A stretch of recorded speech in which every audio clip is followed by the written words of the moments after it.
두 가지 우리가 궁금한 게 있습니다. 한 가지는 예수님께서는 열매 맺는 백성을 찾으시는데 그 열매가 뭘까라는 게 궁금합니다. 성경에는 성령님의 열매, 입술의 열매, 의의 열매 이렇게 여러 가지 열매를 말씀을 하고 있습니다. 그러나 예수님께서 옥토에 떨어진 참 믿음, 구원에 이르는 믿음을 가지고 살아가는 신자에게 원하시는 열매가 있는데 그 열매가 무엇일까? 우리의 관심이 있습니다. 그 열매가 어떤 것인지를 말씀만 하시면 어떤 일이 있어도 그 열매를 꼭 맺고 싶은 마음이 있습니다.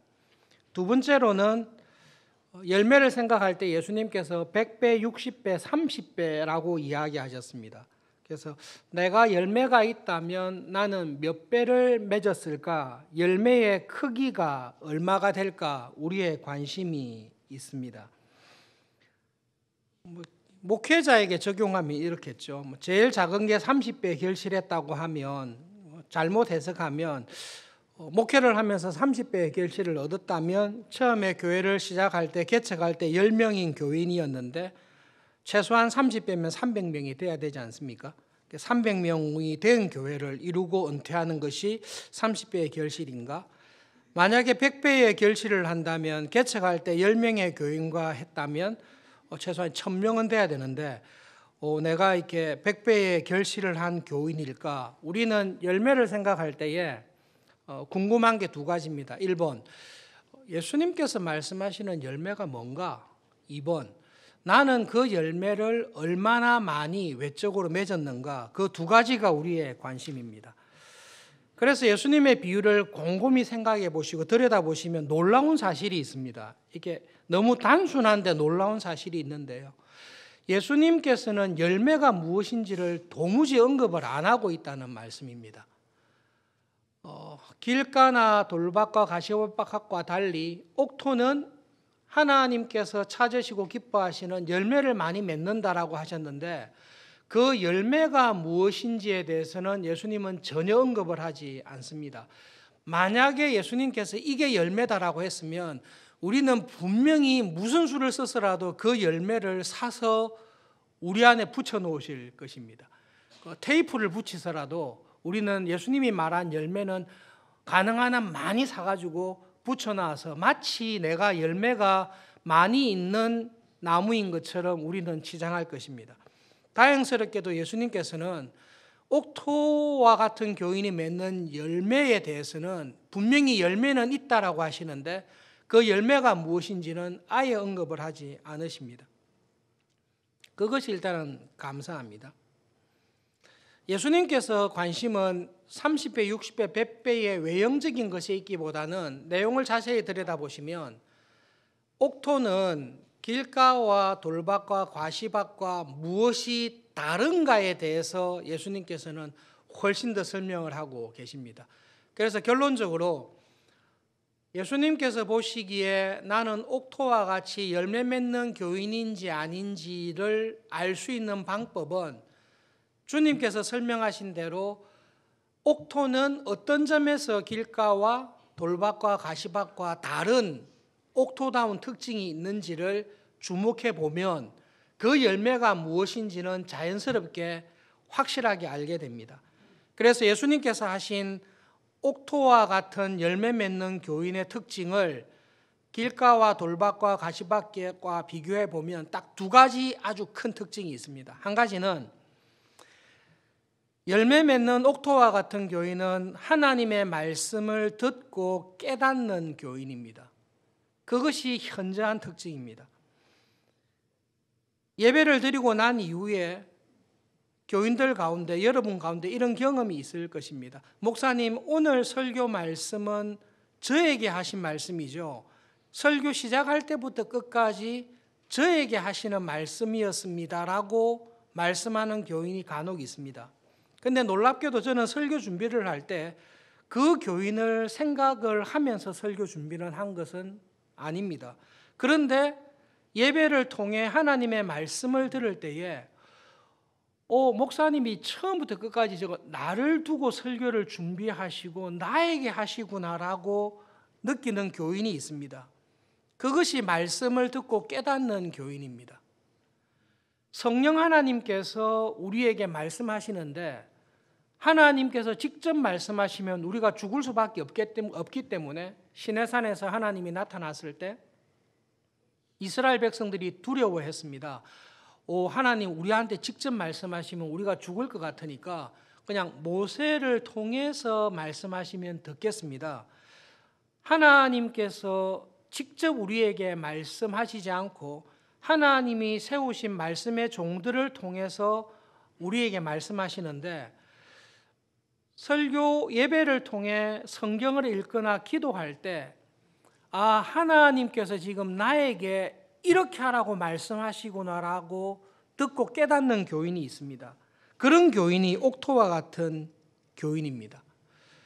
그렇게 하나님께서 오늘 직통으로 내한테 이렇게 말씀하셨구나라는 것을 듣는 교인은 그 말씀을 한쪽 귀로 흘리지 않고 하나님께서 하신 말씀이기 때문에 순종합니다.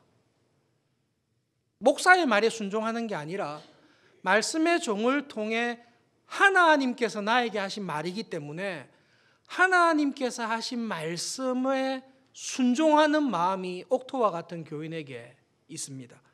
예수님께서 산상수훈을 다 말씀하시고 반석 위에 집을 지은 사람과 모래 위에 집을 지은 사람을 비교합니다. 한쪽은 은혜와 구원에 이르고 한쪽은 무너지게 되는데요. 그 반석 위에 세웠냐 모래 위에 세웠냐의 제일 큰 차이는 하나님의 말씀을 들었는데 순종을 했냐 안 했냐의 차이가 있습니다. 옥토와 같은 교인은 하나님의 말씀을 듣고 깨달을 뿐만 아니라 하나님께서 나에게 하신 말씀이기 때문에 이유 여하를 불문하고 순종합니다. 그런데 말씀을 들었는데 그 말씀을 들었으나 순종하지 아니하는 교인은 옥토와 같은 교인이 아닙니다. 들었지만 순종하지 아니하는 교인은 바리새인과 같습니다. 경건의 모양은 갖추고 있으나 실제의 경건의 능력, 하나님을 사랑하고 하나님의 말씀에 순종하는 능력이 없는 교인입니다. 예수님께서는 열매 맺는 교인을 이야기하면서 열매가 뭐냐를 설명하는 게 아니라 그 열매 맺는 교인의 중요한 특징을 이야기하셨습니다. 예배를 드릴 때나 설교를 들을 때나 기도할 때나 성경을 읽고 공부할 때에 하나님께서 지금 나에게 이것을 하라고 말씀하시구나라는 것을 듣는 교인입니다. 그리고 그 말씀을 들었을 때에 그 말씀에 순종하는 교인입니다. 두 번째 옥토와 같은 교인의 특징이 있는데 말씀을 듣고 순종할 뿐만 아니라 그 말씀이 그 사람 마음속에 깊게 뿌리를 내리고 있는 교인입니다. 여러분, 영적인 어린아이, 영적으로 장성하지 아니한 교인의 특징이 있는데요. 들은 말씀을 쉽게 자주 잊어버리는 것입니다. 대학교 1학년 여름방학 때 큐티를 처음 배우고 큐티를 쭉 했습니다. 그런데 문제가 뭔가 하면 아침에 한 큐티를 점심 되면 잊어버려요. 저녁 되면 완전히 까마귀 고기를 먹었는지 하나도 기억나지 않습니다. 그래서 큐티를 훈련했던 리더가 저한테 조언해 줬던 것이 계속 큐티가 기억 안 납니다. 그럼 어떻게 하면 되죠? 작심삼일, 결심을 했는데 3일밖에 안 갑니다. 그러면 어떻게 하면 되죠? 3일마다 결심하면 되잖아요. 결심한 게 3일밖에 안 가면 3일마다 결심을 새롭게 하면 되듯이 큐티 한 것을 잊어버리면 점심 먹을 때 큐티 노트를 꺼내서 아침에 뭘 묵상했는지 보고 저녁이나 잠자기 전에 큐티 노트를 다시 꺼내서 오늘 아침에 어떤 말씀을 묵상하고 어떻게 순종하기로 했는지를 생각을 해보는 게 좋지 않겠냐. 그 훈련을 거의 1년간 매주 만나서 이렇게 도움을 줬습니다. 그리고 그때 저에게 도움을 줬던 게 뭔가 하면 내비게이터 69절 성경구절 암송을 하게 했습니다.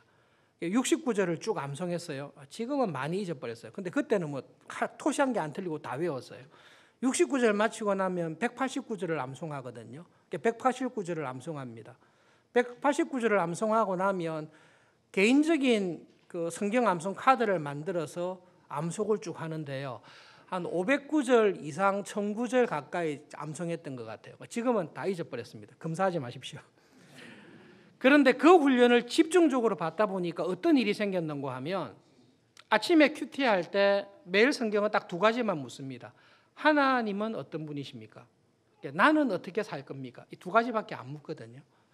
아침에 큐티하면서 하나님이 이런 분이시고 나는 그럼 이렇게 오늘 하겠다라고 한 것을 점심 때도 보고 저녁 때도 보고 일주일에 한 번씩 선배가 이렇게 조언해 주니까 어느 순간인가 성령님께서 은혜를 주셨는데 성경 암송과 함께 말씀이 계속 떠오르게 되는 은혜를 주셨습니다. 여러분, 하나님의 말씀을 우리는 자연스럽게 잊어버립니다. 이게 오래 남아있는 게 은혜입니다. 하나님의 말씀을 들은 게 내 마음속에 계속 남아있어서 내가 무슨 생각을 하거나 어떤 계획을 세우거나 사람들과의 관계에서 중요한 거래를 하거나 판단을 내릴 때에 성령님께서 은혜를 주셔서 갑자기 말씀이 떠오르게 합니다. 그리고 그 말씀을 묵상하다 보면 지금 이 상황에서는 이렇게 하는 것이 하나님의 말씀에 맞겠구나 라는 말씀을 계속 기억나게 해주시는 은혜가 있습니다. 여러분, 이런 은혜는 훈련을 하셔야 됩니다. 훈련하지 아니하고 가만히 있어도 이런 은혜가 생기냐? 보통 그렇게 하지 않습니다. 하나님이 정의로우신 분이기 때문에 하나님께서는 경건의 훈련을 통해서 은혜를 주십니다. 구하고 또 찾고 그리고 두드리는 사람에게 하나님께서는 은혜를 주시고 문을 열어주십니다. 옥토와 같은 교인은 하나님의 말씀을 듣고 깨달을 뿐만 아니라 그 깨달은 말씀을 항상 기억하면서 사소한 일이나 큰 일에서 하나님의 말씀대로 적용하고 살아가려고 애를 쓰는 사람이 옥토와 같은 교인의 열매 맺는 교인의 특징이다라고 예수님께서 말씀하십니다. 한 12여 년 전에 우리가 전 교인들을 대상으로 매일 성경 특강을 받은 적이 있습니다. 성서 유니온에 전임 사역하시는 목사님들을 불러서 큐티 매일 성경이라는 것을 가지고 하루에 10분씩 말씀을 어떻게 묵상하고 적용하고 순종할지에 대해서 약 한 달 조금 기간 정도에 우리가 특강을 들은 적이 있습니다. 혹시 그날 이후로 여러분 매일 10분 하루를 시작하기 전이나 하루 생활 중에 10분의 시간을 내어서 정해져 있는 본문을 읽고 하나님께서 나에게 하시는 말씀이 뭔가 성령 하나님 말씀을 읽는 가운데 오늘 제가 순종해야 될 게 뭡니까? 이게 10분을 하는 것은 그렇게 어려운 일은 아닙니다. 그런데 굉장히 중요한 일입니다. 그날 이후로 매일 성경을 가지고 매일 10분씩 큐티를 쭉 하신 분은 여러분 매일 성경 자체가 6년을 하시면 창세기부터 계시록까지 한 번 다 묵상하게 되어 있습니다. 그래서 아마 한 번은 다 돌았고 지금 3분의 2, 한 번하고 3분의 2 정도 저희들이 묵상을 하고 있습니다. 옥토에 떨어진 씨와 같은 교인의 특징을 예수님께서 이야기하면서 그 사람은 하나님의 말씀을 듣고 나에게 하시는 하나님의 음성을 깨닫는 게 있습니다. 하나님께서 하신 말씀이기 때문에 그 말씀에 사소한 일에서부터 하루하루 순종하면서 살아가는 것이 이 습관이 되어 있습니다. 이게 하루 이틀 한 게 아니라 벌써 10년을 해온 것입니다. 그래서 큐티를 쭉 꾸준히 했던 교인을 보면 여러분 이거는 이렇게 특징인데요. 다음 달에 며칠 있으면 1월 달 시작합니다. 시편 119편이 큐티 본문으로 되어 있고 마태복음이 되어 있습니다. 혹은 큐티 본문을 하다 보면 히브리서나 학개서나 이런 게 나옵니다. 다음 달 2달치 큐티 내용을 쭉 보면은 마음에 기대가 됩니다. 하나님께서 학개를 통해서 하신 말씀을 옛날에 배워서 알고 있는데 그때 6년 전에 내가 알았던 학개를 통한 하나님의 말씀과 6년이 지나고 난 다음에 학계 선지자를 한 달 반 정도밖에 선지자 사역 안 했는데요. 하나님께서 이 선지자에게 주셨던 말씀이 뭘까? 학계는 어떤 시대에 하나님 나라의 백성으로 살려고 했는가? 짧은 기간 동안 하나님께서 쓰셨는데 하나님께서 학계를 통해 이루신 일이 뭘까? 성경을 대할 때마다 하나님께서 이 성경을 통해 주시는 구원의 은혜가 뭔지, 하나님의 사람으로 사는 게 뭔지, 그리고 하나님이 어떤 분이신지에 대한 기대가 있습니다. 그 기대가 있으니까 말씀을 통해 은혜 받는 교인은 찾습니다. 어떻게 하면 마태복음에 대해, 시편에 대해 좀 더 하나님의 은혜를 바르게 가르쳐주는 좋은 경건서적이 있습니까? 좋은 주석이 있습니까? 참고할 만한 책이 있습니까를 찾습니다. 왜냐하면 하나님의 말씀을 사모하는 마음이 있습니다. 그리고 그 말씀을 통해 받는 은혜가 기대가 되는 사람입니다. 그런 기대와 말씀을 묵상하면서 1년, 2년, 10년을 쭉 살아오다 보면 내 안에 하나님과 함께 동행한 기쁨과 은혜가 있습니다. 그리고 뭐라고 딱 끄집어낼 수는 없지만 하나님의 말씀을 날마다 묵상하고 작고 사소한 일에서부터 순종하면서 말씀에 순종하지 못하게 했던 나의 옛 습성이나 안 좋은 습관이나 내한테 있었던 가시의 기운들을 하루하루 싸우면서 이기면서 성령님의 은혜 가운데 살았던 그 열매가 내 안에 있습니다. 그렇기 때문에 예수님께서는 옥토와 같은 교인을 설명하면서 옥토와 같은 교인은 이런 열매를 맺는다, 열매는 이거다라고 이야기하면 우리는 이런 열매를 맺게 하는 옥토의 중요한 이 특징을 다 무시하고 바리새인처럼 이 열매만 만들어 가지고 우리한테 붙여놓을 가능성이 훨씬 클 것입니다. 아마 예수님께서 그런 것을 염두에 두시고 옥토와 같은 교인을 설명하실 때 굳이 열매가 무엇인지를 설명하지 않으시고 옥토와 같은 열매 맺는 교인의 본질적인 특징을 말씀하신 게 아닌가 생각이 듭니다. 구약 성경 예레미야서 2장에 있는 말씀을 잠깐 살펴보겠습니다.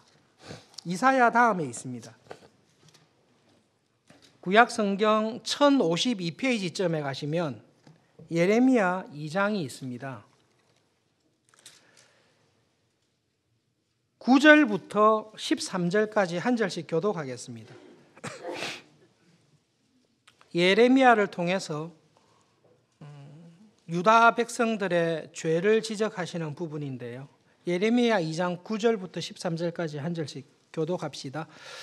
그러므로 내가 다시 싸우고 너희 자손들과도 싸우리라 여호와의 말씀이니라.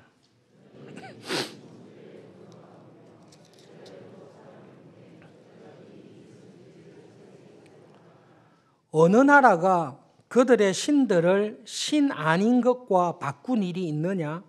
그러나 나의 백성은 그의 영광을 무익한 것과 바꾸었도다.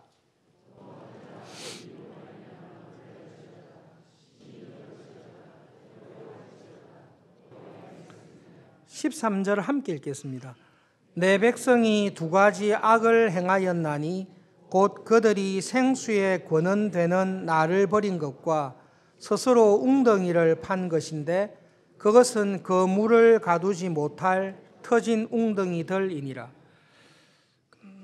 하나님께서 이스라엘 백성들의 우상 숭배를 지적하면서 하신 말씀인데 13절의 핵심이 있습니다. 하나님의 백성이 하나님 앞에서 두 가지 악을 행했습니다. 그런데 두 가지 악은 살펴보면 서로 연결되어 있는 한 가지입니다. 무슨 악을 했는가 하면 생수에 생명을 주는 생수의 근원이 되는 하나님을 버린 것입니다. 그리고 자기 스스로 먹을 수 있는 물을 저장할 수 있는 웅덩이를 판 것입니다.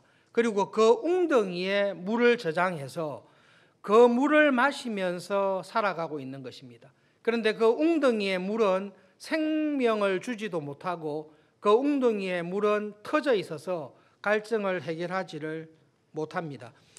신앙생활할 때 영적으로 어느 정도 성숙한 사람, 말씀을 배우고 하나님과 동행했던 사람들에게 나올 수 있는 유혹과 시험이 여기에 있습니다. 어느 정도 성경을 배웠습니다. 큐티도 오래 했습니다. 신학교에 다녀서 신학을 배웠습니다. 혹은 여러 가지 주석이나 경건서적을 한 100권을 읽어서 나름대로 신앙에 대해서는 정리를 했습니다. 그래서 내가 쌓아놓은, 내가 잘 준비한 웅덩이가 있습니다. 그리고 이 웅덩이에 저장되어 있는 물을 볼 때에 내가 죽을 때까지 이 저장되어 있는 웅덩이에 물을 퍼서 마셔도 아무런 문제가 없을 정도로 넉넉하게 준비되어 있습니다. 신학교에서 배운 신학 지식이 있습니다. 얼마 되지도 않는데요. 신학 지식이 있습니다. 신학적인 종교개혁자들의 책들이나 유명한 주석가의 책들이나 소위 유명하다는 사람들의 책들을 다 쌓아놨습니다. 그래서 여기서 열심히 들어가서 퍼내면 설교하는데, 성경을 가르치는데, 경건생활하는데 지장이 없습니다. 그래서 나의 관심이 어디 가는가 하면 내가 파놓은 웅덩이에 가 있습니다. 내가 이때까지 쌓아놨던 경건에 있고, 내가 가지고 있는 지식에 있고, 내가 갖고 있는 신앙의 열심에 있습니다. 그리고 이것을 열심히 파내서 성경을 가르치고 설교하고 봉사하면 사람들이 보기에 참 열매를 맺는 것처럼 보입니다. 그런데 하나님께서는 아십니다. 얘가 지금 지가 파놓은 웅덩이에 자기가 필요한 거 다 갖다 놓고 이걸 먹고 살고 있지, 하나님 앞에 나와서 하나님의 생수의 근원이 되는 하나님의 말씀을 통해 영혼이 소생함을 얻고 하나님께서 말씀하시는 성령님의 조명하신 가운데 내가 지금 무엇을 해야 될지, 하나님께서 원하시는 것이 무엇인지를 듣는, 인격적으로 하나님을 만나는 기도의 시간, 말씀을 통해 하나님의 음성을 듣는 은혜의 시간은 없습니다. 분명히 열심히 성경을 보고 설교도 준비하고 교회 일을 하는데요, 이게 내가 파놓은 웅덩이에서 물을 길러와서 내가 일을 하고 있습니다. 하나님을 만나서 말씀을 통해 하나님의 음성을 듣고 하나님께서 나와 함께 동행하시는 주님과 함께 길을 가는 이 기쁨이 없어진 지는 오래입니다. 그런데 이게 없어져도 문제가 안 되는 게 내가 이게 잘 파놓은 게 있습니다. 저장 잘 해놓은 게 있습니다. 이게 우상숭배입니다. 이게 바리새인들이 하는 신앙의 습관입니다. 내가 파놓은 웅덩이가 있습니다. 내가 쌓아놓은 경건의 실력이 있습니다. 그것을 가지고 살지, 생수의 근원이신 하나님 앞에 들어가 하나님의 임재하심과 성령님의 조명하심을 통해 하나님께서 이렇게 나를 은혜의 통로로 쓰시고자 하구나, 내가 파놓은 웅덩이가 아니라 헤르몬의 산에서 내려온 그 물들이 갈릴리에 와서 갈릴리에 있는 많은 고기들을 살리고 이 물이 요단강을 흘러가서 대지를 적셔서 주위에 있는 것을 살리듯이 하나님께서 나를 은혜의 통로로 쓰고 있구나라는 것을 잊어버린 교인들입니다. 굉장히 위험한 교인입니다. 특히 말씀을 전하는 자리에 있는 저 같은 사람이 상당히 조심하고 이런 위험에 빠질 위험이 많이 있는데요, 옥토와 같은 교인은 하나님의 말씀을 통한 깨달음이 생수의 근원이신 주님을 만나듯이 항상 있습니다. 그리고 생수의 근원이신 주님께서 내 영혼을 살리고 나를 통해 어떤 일을 하기를 원하시는지를 알고 작은 일부터 순종합니다. 여러분, 사소하고 작은 일에 순종하는 게 왜 중요한가 하면, 예수님의 말씀은 사소하고 작은 일에 충성된 사람이 큰 일에 충성됩니다. 사소하고 작은 일에 순종해 본 사람이 큰 가시의 기운과 싸워서 이길 힘이 있습니다. 아내하고 싸웠습니다. 예배를 드리러 가야 되는데 아내하고 싸웠습니다. 그럴 때 하나님께서 큐티를 할 때 화를 품더라도 하루를 넘기지 말라, 그 말씀이 있습니다. 화해를 해야 되나 말아야 되냐라는 갈등이 있을 때에 하나님께서 나에게 하신 말씀이고 하나님의 말씀에는 순종해야 된다는 것을 평소에 훈련하고 순종했던 교인은 그 말씀을 들고 아내에게, 남편에게 가서 먼저 화해를 합니다. 그 화해를 받을지 안 받을지는 상대방의 문제고, 상대방이 화해를 받는지 안 받는지에 대해서는 하나님께서 판단하시겠지만, 나는 하나님의 말씀을 듣습니다. 나는 하나님의 말씀을 듣고 하나님께서 하신 말씀이기 때문에 나는 하나님께 순종합니다. 그 인간을 보면 순종하고 싶은 마음이 전혀 없지만 하나님을 볼 때는 내 마음에 순종할 마음이 있습니다. 그것이 옥토와 같은 교인인데, 억울하고 원망하는 그 기운을 하나님의 말씀으로 누를 줄 아는 게 옥토와 같은 교인입니다. 여러분, 가시의 기운은, 내 안에 있는 가시의 기운은 누가 키운 것입니까? 하나님께서 키우셨습니까? 하나님은 악을 키우시지 않습니다. 마귀가 와서 키웁니까? 아니요, 마귀는 내 영혼에 들어올 수가 없습니다. 성령님께서는 내 마음을 좌지우지하실 수 있으나 타락한 천사인 마귀는 나를 유혹할 수는 있으나 내 마음을 좌우할 수는 없습니다. 내 마음의 가시의 기운은 내가 키우는 것입니다. 내가 시기합니다. 내가 질투합니다. 내가 욕심을 가지고 살아갑니다. 그 욕심과 시기와 질투와 미워하는 마음을 내가 계속 키우고 있습니다. 그런데 하나님의 말씀에 깊게 뿌리를 내린 옥토와 같은 교인은 하나님의 말씀이 계속 깊게 뿌리를 들어가다 보면 시기심하고 싸웁니다. 억울한 것하고 하나님의 말씀에 순종하는 것과 싸웁니다. 그런데 1년 365일 작은 일에서부터 하나님의 말씀에 순종하는 것을 배운 옥토와 같은 교인은 말씀의 기운이 내가 이때까지 키웠던 가시의 기운을 진압해버립니다. 그래서 가시가 없어집니다. 저를 돌아보면 가시의 기운이 너무 많습니다. 그 이유는 한 가지인데요. 가시의 기운을 이길 만한 하나님의 말씀의 기운이, 말씀이 내 안에 뿌리 내리고 있지 않기 때문에 그렇습니다. 성질나면 미워할 대로 다 미워합니다. 하나님의 아들답지 않게 미워하는 마음을 마구 발산해낼 때에 하나님의 말씀이 이 사람을 건들지를 못합니다. 한번 성질이 발동하시면 하나님이고 하나님의 말씀이고 보이는 것이 없게 됩니다.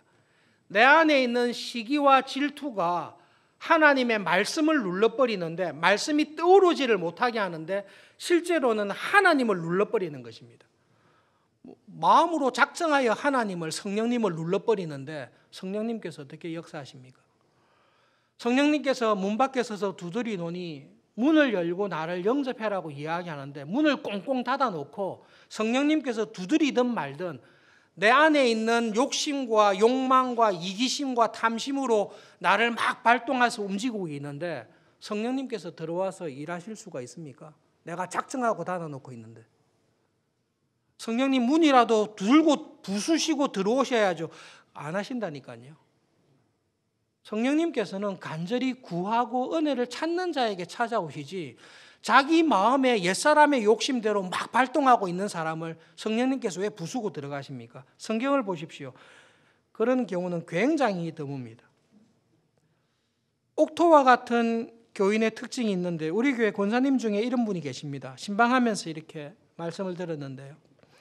토요일이 되면 가능한 한 화나는 일, 남편과 다툴 일, 짜증나는 일이 없도록 하기 위해서 토요일 하루 종일 조심합니다. 이유는 딱 한 가지입니다. 주일날 하나님 앞에 나와 예배를 온전히 드리고 예배를 통해 하나님의 은혜를 받고 싶은 마음에 토요일 하루 종일을 그렇게 지내시는데 그게 습관이 되셨습니다.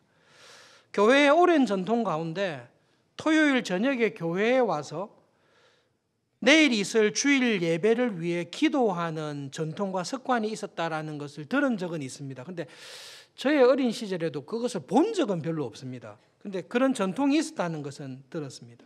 아마 그런 전통과 신앙의 경건의 습관 가운데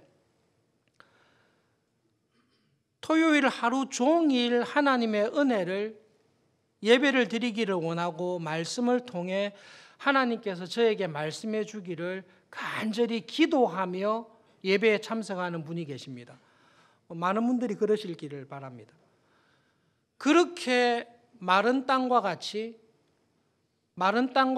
하나님의 은혜의 단비를, 하나님의 말씀의 은혜를 사모하며 예배의 자리에 나왔을 때에 성령 하나님께서 그렇게 갈급하고 가난한 마음으로 예배에 오는 교인에게 저는 은혜를 분명히 주실 거라고 믿습니다.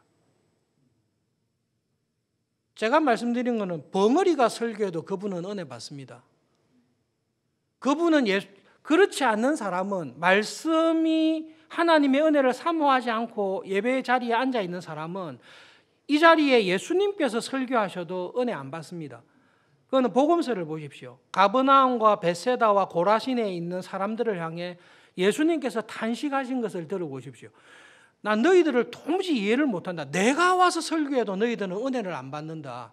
내가 진짜 소돔과 고모라에 가서 설교했으면 벌써 회개했을 텐데 너희들은 내가 와서 설교하고 내가 와서 기적을 베풀어도 너희들은 안 믿는다. 그것이 가시밭과 길가와 돌밭과 같은 하나님의 은혜의 귀를 닫아놓은 교인입니다.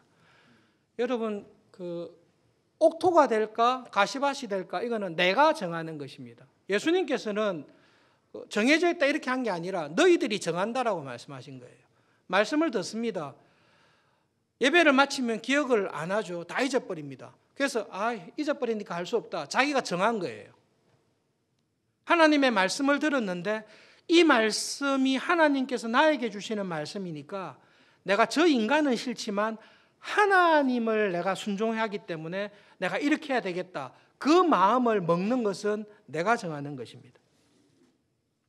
한 해를 마치고 새해를 시작하면서 꼭 부탁드리고 싶은 말씀이 있습니다.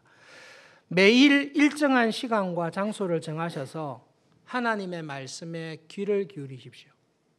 그리고 성령님께 기도하십시오. 성령 하나님, 저는 어린아이라, 영적인 어린아이라 듣는 귀가 둔합니다. 그러니 성령님께서 어린아이와 같은 저에게 이해할 수 있도록 말씀을 깨닫게 해주십시오. 그 기도를 하면서 매일 하나님의 말씀을, 그러니까 우리가 이제 조금만 바꾸면 시험에 빠지는데요. 하나님의 말씀을 묵상해라 이렇게 하면 이렇게 성경 공부를 열심히 하는데 사실은 말씀을 묵상해라는 말은 하나님을 만나라는 말이거든요. 매일 성경을 통해 큐티를 통해 하나님을 만나십시오. 그리고 하나님을 만나는 시간을 매일 일정하게 가지십시오. 그리고 하나님, 제 귀가 워낙 둔하고 깨달음이 미천한 줄 아시오니 성령님 제가 알아들을 수 있도록 말씀해 주십시오 라고 기도하십시오. 그렇게 했더니 들리는 게 없더라. 그래서 그만뒀다. 자기가 결정하는 것입니다. 여러분 여러분의 자녀가 중학교 갔는데 집에 와서 아버지, 중학교 교과서가 너무 어렵습니다. 초등학교와 다릅니다. 한번 읽었는데 이해가 안 됩니다. 저 학교 그만두겠습니다. 그렇게 했을 때 그렇지, 이해가 안 되면 그만둬야지. 그렇게 하는 부모가 있습니까? 내가 마음을 정하는 것입니다. 하나님, 제가 듣는 것과 깨닫는 것이 둔하니 하나님의 말씀을 잘 깨닫고 이해할 수 있도록 은혜를 주시고 길을 열어 주십시오. 그렇게 하나님을 만나고 하나님의 말씀을 듣는 훈련을 옥토와 같이 꾸준히 쭉 한 사람은, 그 하나님의 음성을 듣고 쭉 따라가는 사람은 지금 하나님께서, 목자이신 주님께서 나를 푸른 초장과 실만한 물가로 인도하시는지, 지금은 하나님께서 작정하시고 사망의 음침한 골짜기와 같은 길을 걷게 하시는지 그것을 분별합니다. 그리고 하나님께서 나에게 왜 이런 과정을 지나가게 하시고 나에게 왜 이런 은혜와 복을 주셨고 왜 이런 시험과 환난을 주셨는지를 옥토와 같은 교인은 목자의 음성을 들으면서 쭉 갑니다. 그게 열매입니다. 그게 열매입니다. 매일매일 가시의 기운과 싸우십시오. 하나님의 말씀에 순종하기 위해서 애를 쓰다 보면 내 안에 숨겨져 있었던 가시의 기운이 무엇인지를 정체를 드러낼 것입니다. 작은 일에서부터 순종하면서 싸워가십시오. 그러면 하나님께서 큰 일에 쓰실 것입니다. 매일 하나님을 만나고 하나님의 말씀 듣기를 원하고 사소하고 작은 일이지만 하나님의 말씀에 순종하며 살아가는 이 하나님과 동행하는 생활이 없지만 저는 목사로서 큰 교회를 이룰 수 있습니다. 선교사로 큰 업적을 이룰 수 있습니다. 하나님의 사람으로 많은 존경을 받을 수 있습니다. 그런데 전부 다 가짜입니다. 그 열매는 다 가짜입니다. 여러분, 예수님께서 찾으시는 열매는 씨와 관련된 건데요. 이 씨는 하나님의 말씀입니다. 하나님의 말씀을 붙들고 그 말씀에 순종하며 살아간 사람에게 열매를 딱 주십니다. 그것은 우리가 알 수 있습니다. 그런 열매를 많이 맺으시는 교인으로 살아가는 은혜를 항상 구하며 살아가면 좋겠습니다. 예수님, 우리와 같은 육체를 입으시고 이 땅에 오셔서 정말로 열심히 말씀을 전하셨습니다. 예수님 말씀을 전하시는 가운데 예수님의 말씀을 즐거워하고 예수님을 따라오는 교인들 가운데 주님께서는 의외로 길가와 같은 돌밭과 같은 가시밭과 같은 그러한 사람들이, 그러한 교인들이 있다는 것을 주님께서 확인하셨습니다. 주님, 이 땅에 교회를 세우시며 교회의 기둥과 터가 되는 사도들에게 씨 뿌리는 비유를 통해 주님의 교회에 있을 여러 종류의 사람들을 말씀하시며 옥토에 떨어진 씨와 같은 열매 맺는 백성이 되라고 말씀하신 것을 기억합니다. 하나님, 저희들은 모두가 하나님 보시기에 옥토에 떨어진 씨와 같이 하나님의 말씀의 기쁨과 깨달음을 가지고 그 말씀에 합당한 열매를 맺는 교인으로 살아가기를 정말로 소원합니다. 성령 하나님, 우리의 연약함과 부족함을 익히 아시고 우리를 도와주십시오. 하나님께서 보시기에 하나님께서 찾으시는, 그리고 우리가 처한 상황과 형편이 다 다릅니다. 내가 있는 자리, 나를 두신 자리, 나에게 주신 은혜와 고난 속에 나에게서 찾으시는 열매를 풍성하게 맺으며 살아가는 복과 은혜를 주시옵소서. 예배를 드릴 때마다 하나님 앞에 우리의 믿음의 삶을 돌아볼 때마다 그 말씀에 합당한 열매를 감사하며 살아가는 저희들 되도록 은혜를 주십시오. 예수님의 이름으로 기도합니다. 아멘.